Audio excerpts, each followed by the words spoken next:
Hey everybody, this is just a quick video in case you have a Candy brand washing machine and you're getting an E11 error and you're wondering what is this error and how can I get rid of it. So I have some good news and some bad news.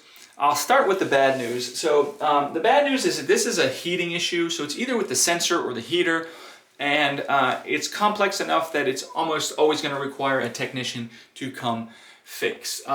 The good news is there is a workaround while you're waiting for that technician to come fix, and that is since it's a heating issue, you should be able to run cold cycles.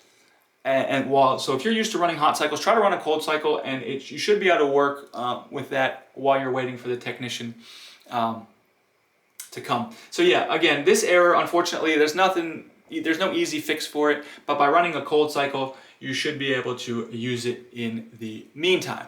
So anyways, thanks a lot for watching. I hope this video helped you at least figure out what's going on.